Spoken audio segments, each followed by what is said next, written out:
नमस्कार विद्यार्थी मित्रांनो, माझं नाव सुहास भिसे. स्वागत आहे तुमचं सर्वांचं परदा करंट अफेअर्स मराठी या आपल्या मायबोली भाषेतील एज्युकेशनल यूट्यूब चॅनलमध्ये. विद्यार्थी मित्रांनो, आज आहे 6 नोव्हेंबर 2025. आजच्या दिवसाचे जेवढेही चालू घडामोडीचे महत्त्वाचे टॉप प्रश्न बनत असतील ते सर्व प्रश्न आपण या व्हिडिओच्या माध्यमातून पाहणार आहोत. तरी सर्वप्रथम आपण जर नवीन असाल, पहिल्यांदा या चॅनलवरील व्हिडिओ पाहत असाल तर चॅनलला या ठिकाणी अवश्य सबस्क्राईब सुद्धा करून घेऊ शकता. ठीक आहे, चला तर मग आपण आजच्या व्हिडिओला सुरुवात करूया. त्या अगोदर कालच्या व्हिडिओमध्ये जो काही शेवटचा प्रश्न विचारला होता त्या प्रश्नाचं उत्तर जाणून घेऊया. काय होता प्रश्न? कोणत्या देशाने ह्युन्मो 5 या ठिकाणी मिसाईलचं इनॉग्रेशन केलेलं आहे? बरोबर, तर मॉन्स्टर मिसाईल आहे, म्हणजेच या ठिकाणी सगळ्यात मोठं हे क्षेपणास्त्र असणार आहे ज्याचं इनॉग्रेशन केलेलं आहे. तर बऱ्याच विद्यार्थी मित्रांनी अगदी योग्य उत्तर टाईप करून सांगितलं आहे. पर्याय क्रमांक ए दक्षिण कोरिया हे या प्रश्नाचं योग्य उत्तर असणार आहे. तर ह्युन्मो 5 या मिसाईलचं इनॉग्रेशन कोणी केलेलं आहे? तर दक्षिण कोरियाने. क्लिअर. आता पाहूया विद्यार्थी मित्रांनो प्रश्न क्रमांक पहिला. टोटल संपूर्ण व्हिडिओमध्ये 12 प्रश्न असतील. सुरुवातीपासून शेवटपर्यंत व्हिडिओ प्रामाणिकपणे पाहण्याचा प्रयत्न करा. एक एक प्रश्न महत्त्वाचा आहे, तुम्ही कोणत्याही परीक्षेची तयारी करा. प्रश्न क्रमांक पहिला काय आहे? 2025च्या आशियाई युवा क्रीडा स्पर्धेमध्ये भारताने किती पदके जिंकलेली आहेत? प्रश्न क्रमांक पहिल्याचं योग्य उत्तर आहे पर्याय क्रमांक डी. एकूण आपल्या प्यारा भारताने या ठिकाणी 48 मेडल्स 48 पदके या ठिकाणी जिंकलेली आहेत. मग तुम्हाला प्रश्न पडला असेल की सर या 48 पदकांमध्ये सुवर्ण किती आहेत, रौप्य किती आहेत आणि कांस्य किती आहेत आणि पदक तालिकेमध्ये भारताचा क्रमांक किती आहे? तर याच्यावरती लगेच नोट्स लिहून घ्या. ही जी काही पदक तालिका आहे, मेडल टॅली रँकिंग आहे, याच्यामध्ये अव्वल आलेला आहे चायना देश, म्हणजे चीन या ठिकाणी 1 क्रमांकावरती आहे. चायनाने एकूण 147 पदके जिंकली आहेत. त्याच्यामध्ये 63 सुवर्ण पदके आहेत, 49 रौप्य पदक आहेत आणि 35 कांस्य पदक आहेत. 2 नंबरला आहे उझबेकिस्तान देश, एकूण 81 पदके. 3 नंबरला कझाकस्तान देश, एकूण 93 पदके. 4 नंबरला इराण देश, 76 पदके. 5 नंबरला थायलंड देश, 48 पदके आणि 6 नंबरला भारत देश, 48 पदके. भारताने या 48 पदकांमध्ये 13 सुवर्ण पदके, 18 रौप्य पदके आणि 17 कांस्य पदके जिंकलेले आहेत. लक्षात काय ठेवायचं आहे? 1 नंबर कोण आहे? चीन, एकूण 147 पदके जिंकली आणि भारताचा क्रमांक आहे 6वा, एकूण 48 पदके, 13 सुवर्ण, 18 रौप्य आणि 17 कांस्य असे एकूण 48 पदके जिंकलेले आहेत आणि पदक तालिकेमध्ये 6व्या क्रमांकावरती भारत देश आहे. क्लिअर. आता पाहूया विद्यार्थी मित्रांनो प्रश्न क्रमांक दुसरा. लिहून घ्या. संगणकीय आणि कम्युनिकेशन म्हणजेच कम्प्युटिंग आणि कम्युनिकेशन नेटवर्क्सवरील आंतरराष्ट्रीय परिषदेमध्ये सर्वोत्कृष्ट पेपर पुरस्कार कोणी जिंकलेला आहे? 2 नंबरच्या प्रश्नाचं योग्य उत्तर आहे पर्याय क्रमांक सी. बालाजी कृष्णन असं त्यांचं नाव आहे. काय नाव आहे? बालाजी कृष्णन असं त्यांचं नाव आहे. कोणत्या या ठिकाणी पिलर्सवरती फोकस करण्यात आलेला आहे?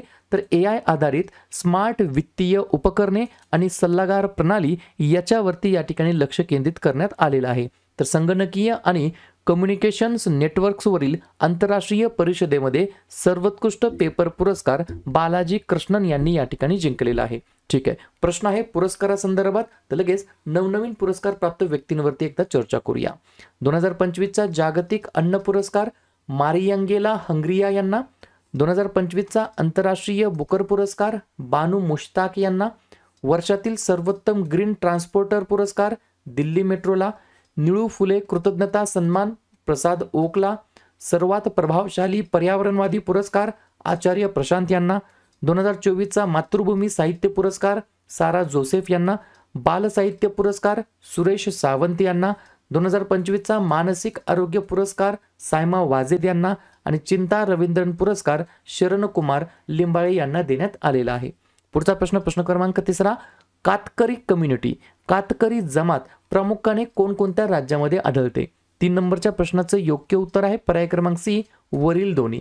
पर्याय क्रमांक ए आपलं महाराष्ट्र राज्य आणि पर्याय क्रमांक बी गुजरात राज्य या 2 राज्याच्या अंतर्गत कातकरी कम्युनिटी आढळते. 2-3 पॉईंट लिहून घ्या.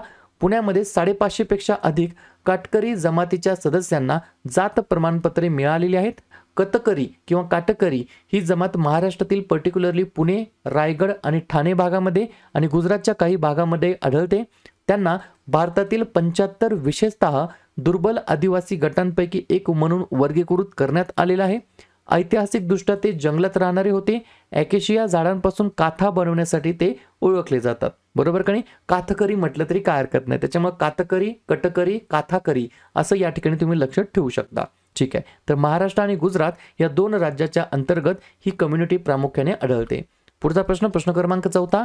पिलिया मालेनाडू नावाच्या जम्पिंग स्पायडरची एक नवीन प्रजाती अलीकडेच कोणत्या राज्यामध्ये आढळून आलेली आहे?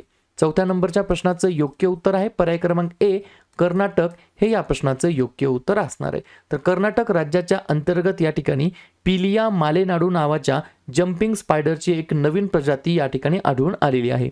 पॉइंट लिहून घ्या. ज्या प्रदेशामध्ये तो सापडलेला आहे त्या प्रदेशाच्या सन्मानार्थ त्याचे नाव पिलिया मालेनाडू असं ठेवण्यात आलेलं आहे.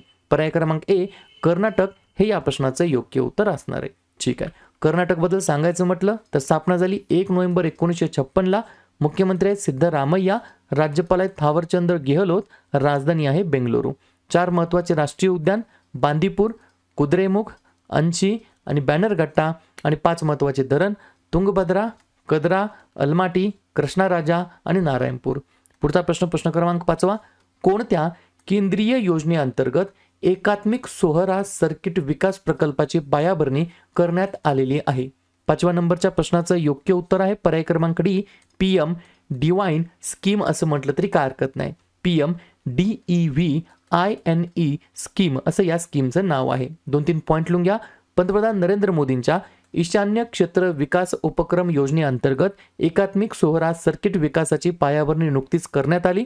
हा प्रकल्प ईशान्य प्रदेश विकास मंत्रालय आणि मेघालय सरकार संयुक्तपणे राबवत आहे. आणि दुसरा पॉइंट, सोहरा चेरापुंजी हे स्थानिक उपजीविकेला चालना देणारे बहुदिवसीय शाश्वत पर्यटन स्थळ बनवण्याचे उद्दिष्ट आहे. या उद्दिष्टाने या ठिकाणी या प्रकल्पाची पायाभरणी करण्यात आली आहे. आणि कोणत्या सेंट्रल गव्हर्नमेंटच्या स्कीमच्या अंतर्गत? तर PM डिवाइन स्कीमच्या अंतर्गत. ठीक आहे. पुढचा प्रश्न क्रमांक 6. 2025 मध्ये कोणत्या देशाने 12व्या एशियन संरक्षण परिषदेच्या मंत्र्यांची बैठक आयोजित केलेली होती? 6व्या नंबरच्या प्रश्नाचं योग्य उत्तर आहे पर्याय क्रमांक सी, मलेशिया हे या प्रश्नाचं योग्य उत्तर असणार आहे. तर लक्षात घ्या, मलेशियाच्या अंतर्गत 12व्या क्रमांकाच्या एशियन डिफेन्स जी काही समिट होती डिफेन्स मंत्र्यांची ती या ठिकाणी आयोजित करण्यात आली होती 2025 मध्ये मलेशिया या ठिकाणी. प्रश्न आहे परिषदेबद्दल. तर झालेल्या ज्या काही महत्त्वाच्या परिषद आहेत किंवा होणाऱ्या आहेत त्याच्यावरती एकदा चर्चा करूया. पहिला आसियान भारत क्रूज संवाद चेन्नईमध्ये, क्वाड 2025ची बैठक भारतामध्ये, ग्रीन हायड्रोजन समिट आंध्र प्रदेशमध्ये, AI इम्पॅक्ट समिट 2026 भारतामध्ये, 25वे शांघाय शिखर परिषद चीनमध्ये, आंतरराष्ट्रीय तांदूळ परिषद भारतामध्ये, पारंपरिक औषधांवरील दुसरी जागतिक आरोग्य संघटना जागतिक शिखर परिषद नवी दिल्लीमध्ये, 8वी आंतरराष्ट्रीय सौर आघाडी असेंब्ली नवी दिल्लीमध्ये आणि AI इम्पॅक्ट समिट 2025 उत्तराखंडमध्ये या ठिकाणी आयोजित करण्यात आलेलं होतं. पुढचा प्रश्न क्रमांक 7. 34वा घदरी बाबैया दा मेळा.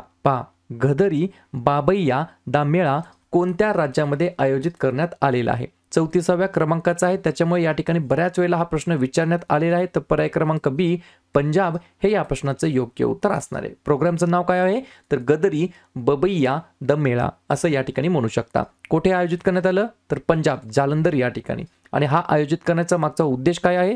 तर ब्रिटिश वसाहतवादी राजवटी विरुद्ध लढणाऱ्या गदर चळवळीच्या स्वातंत्र्य सैनिकांचा सन्मान करणे, ज्यांना गदरी बाबा म्हणून ओळखले जात होतं त्यांचा या ठिकाणी मान सन्मान करणे, त्या उद्देशाने दरवर्षी गदरी बबैया दा मेळा हा या ठिकाणी आयोजित करण्यात येत असतो. पंजाब राज्याच्या अंतर्गत या वर्षी 34व्या क्रमांकाचा हा मेळा आयोजित करण्यात आलेला आहे. पंजाब स्थापना 1 नोव्हेंबर 1966ला. मुख्यमंत्री भगवंत मान, राज्यपाल गुलाबचंद्र कटारय्या आणि राजधानी चंदीगड. एकच महत्त्वाचं धरण भाकरा नांगल असं त्याचं नाव आहे.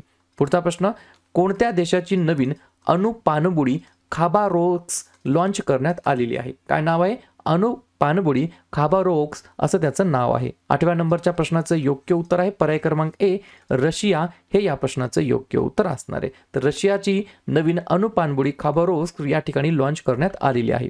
पुढचा प्रश्न, थोरियम वितळलेल्या मीठ अणुभट्टीमध्ये कोणत्या देशाने थोरियम ते युरेनियम इंधन रूपांतरणाचे पहिले यशस्वीरित्या साध्य या ठिकाणी केलेला आहे उपक्रम? 9व्या प्रश्नाचं योग्य उत्तर आहे पर्याय क्रमांक डी, चीन हे या प्रश्नाचं योग्य उत्तर असणार आहे. तर चीन देशाने या ठिकाणी थोरियम ते युरेनियम इंधन हे जे काही फ्यूल ट्रान्सफॉर्मेशन आहे ते या ठिकाणी सक्सेसफुली साध्य केलेलं आहे. पुढचा प्रश्न क्रमांक 10वा, जागतिक न्याय प्रकल्प कायदा नियम निर्देशांक 2025 मध्ये भारताचा कितवा क्रमांक आहे? 10व्या नंबरच्या प्रश्नाचं योग्य उत्तर आहे पर्याय क्रमांक सी, 86वा क्रमांक आहे आपल्या भारताचा. कशामध्ये? जागतिक न्याय प्रकल्प कायदा नियम निर्देशांक 2025 मध्ये. ठीक आहे. प्रश्न आहे निर्देशांक बद्दल, ज्यामध्ये भारताच्या क्रमांकाबद्दल विचारण्यात आला आहे. तर अशाच प्रकारचे बाकीचे काही निर्देशांक प्रकाशित होत असतात, त्याच्यामध्ये भारताचा क्रमांक किती आहे याच्यावरती चर्चा करूया. लिहून घ्या. जागतिक शांतता निर्देशांक मध्ये 115वा, मानव विकास निर्देशांक मध्ये 130, वर्ल्ड टॅलेंट रँकिंग मध्ये 63, जागतिक नवोन्मेष निर्देशांक मध्ये 38, ग्लोबल डिजिटल नोमॅड रिपोर्ट मध्ये 38, आर्थिक स्वातंत्र्य निर्देशांक मध्ये 128, ई कचरा निर्मितीच्या बाबतीमध्ये 3रा, ग्लोबल पेन्शन इंडेक्स मध्ये 45वा आणि जागतिक न्याय प्रकल्प कायदा नियमन निर्देशांक मध्ये 86वा क्रमांक आहे. पुढचा प्रश्न क्रमांक 11वा, पंजाब सरकारने कोणत्या माशाला पंजाब राज्याचा मासा बरोबर स्टेट फिश म्हणून या ठिकाणी अधिकृतपणे ऑफिशियली डिक्लेअर केलेला आहे? 11व्या नंबरच्या प्रश्नाचं योग्य उत्तर आहे पर्याय क्रमांक बी, रोहू बरोबर. पंजाबमध्ये राहू असं जे या ठिकाणी लक्षात तुम्ही ठेवू शकता.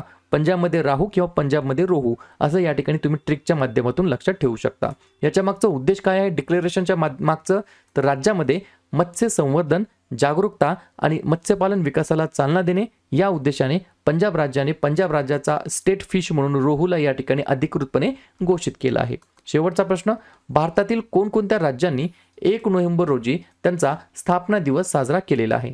तर 12व्या नंबरच्या प्रश्नाचं योग्य उत्तर आहे पर्याय क्रमांक सगळेच ABCD. कोण कोण? पर्याय क्रमांक ए कर्नाटक, पर्याय क्रमांक बी छत्तीसगड, पर्याय क्रमांक सी मध्य प्रदेश. या ठिकाणी सर्वच ऑप्शन या ठिकाणी योग्य असणार आहेत. सोबत हरियाणा आणि केरळ या ठिकाणी टोटल 5 राज्य 1 नोव्हेंबरला त्या राज्याचा स्थापना दिवस म्हणून साजरा करतात.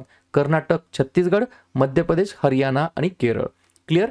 तर अशा प्रकारे विद्यार्थी मित्रांनो हे होतात 12 प्रश्न. उपक्रम कंटेंट हा जो काही प्रयत्न आपण सुरू केलाय मराठी भाषेमध्ये कसा वाटतो अवश्य कमेंट करत चला. आणि तुमच्यासाठीचा आजचा खास प्रश्न, कोणत्या संघाने अलीकडेच 13वा ICC महिला विश्वचषक 2025चा जो काही विजेतेपद आहे तो या ठिकाणी जिंकलेला आहे बरोबर? दक्षिण आफ्रिका, इंग्लंड, भारत की ऑस्ट्रेलिया? तर ज्या पण विद्यार्थ्यांनी या प्रश्नाचं योग्य उत्तर येत असेल त्या प्रश्नाचं उत्तर तुम्ही कमेंट बॉक्समध्ये देण्याचा प्रयत्न करा. प्रश्नाचं उत्तर चुकू द्या, बरोबर येऊ द्या, काहीच हरकत नाही. ट्राय करणं, प्रयत्न करणं सर्वात जास्त महत्त्वाचं आहे. आणि दुसऱ्या दिवशी येऊन आपण दिलेल्या प्रश्नाचं उत्तर बरोबर आले की चुकलं की दुसऱ्या दिवशी येऊन नेहमी चेक करणं, अभ्यासामध्ये कन्सिस्टन्सी मेंटेन ठेवणं हे सगळ्यात जास्त महत्त्वाचं ठरणार आहे.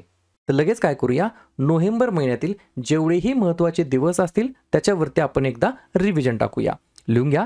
5 नोव्हेंबर जागतिक सुनामी जागरूकता दिवस, 7 नोव्हेंबर राष्ट्रीय कर्करोग जागरूकता दिवस तसेच महाराष्ट्रामध्ये विद्यार्थी दिवस म्हणून, 8 नोव्हेंबर जागतिक रेडिओग्राफी दिवस, 9 नोव्हेंबर जागतिक सेवा दिवस, 10 नोव्हेंबर शांतता आणि विकासासाठी जागतिक विज्ञान दिवस, 11 नोव्हेंबर राष्ट्रीय शिक्षण दिवस आणि युद्धविराम दिवस, 12 नोव्हेंबर जागतिक निमोनिया दिवस, 13 नोव्हेंबर जागतिक दयाळूपणा दिवस, 14 नोव्हेंबर जवाहरलाल नेहरू यांचा जन्मदिवस भारतामध्ये बालदिवस म्हणून आणि तसेच जागतिक मधुमेह दिवस, 15 नोव्हेंबर बिरसा मुंडा जयंती आणि गुरु नानक जयंती, 16 नोव्हेंबर आंतरराष्ट्रीय सहिष्णुता दिवस, 17 नोव्हेंबर आंतरराष्ट्रीय विद्यार्थी दिवस, 19 नोव्हेंबर जागतिक शौचालय दिवस आणि आंतरराष्ट्रीय पुरुष दिवस, 20 नोव्हेंबर सार्वत्रिक बाल दिवस, 21 नोव्हेंबर जागतिक दूरदर्शन दिवस, 25 नोव्हेंबर महिलांवरील हिंसाचार निर्मूलनासाठी आंतरराष्ट्रीय दिवस, 26 नोव्हेंबर भारताचा संविधान दिवस आणि राष्ट्रीय दूध दिवस आणि 28 नोव्हेंबर महात्मा फुले पुण्यतिथी.